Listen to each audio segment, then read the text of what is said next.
This is my Carson LumiLoupe. Right here above of this is a link, a quick text link, so you can go watch that focus video right now.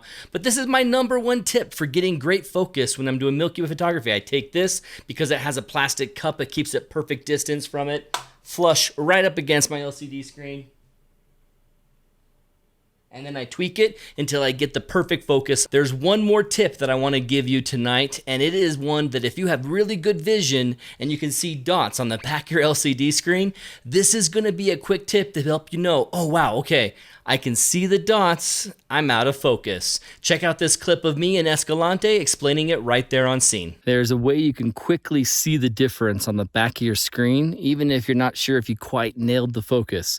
Look at the difference. Can you notice the difference between them? This is just slightly out of focus, and yet I can tell immediately that I missed. And what is it that's giving it away?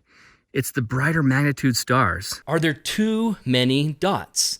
If you start to see the stars as more than just a sea of specks of sand, but you start to see the brightest magnitude stars standing out, that's when you know you're out of focus. As I go more out of focus, watch how the brighter magnitude stars start to pop off the screen. And then here's even greater out of focus. It's so obvious when you look at it this way. If you're seeing a whole sea of stars, but there's standouts, if you have a lot of standouts, if you have just a few, and look at this image, this one you can see that there's definitely a few that stand out that are really bright. Antares, the planets, obvious ones that are standing out.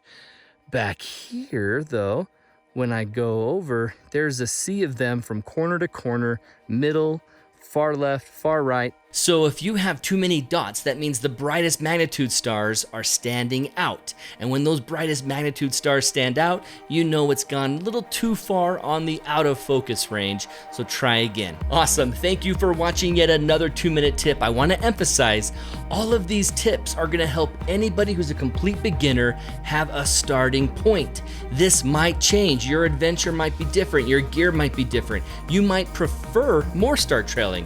You might prefer other things that I don't prefer. So just know this is a great starting point. You will succeed in getting solid Milky Way photography. But you know what? Maybe you prefer something else, try something else, but here's a great place to start. And if you guys want to hang out with me and get access to me and ask me more questions, the best place is right here, MilkyWayPhotographersGuild.com. Thanks so much for watching, and if you click the subscribe button and hit the like, I'd really appreciate it. Otherwise, we'll see you tomorrow talking about miscellaneous settings. What miscellaneous settings are there? There's a couple, and you're gonna wanna make sure you do them. 50mm when Eric was taking photos with his 85, and he took so much longer than I did. I was just lying on the ground kind of taking a nap for a while. Right.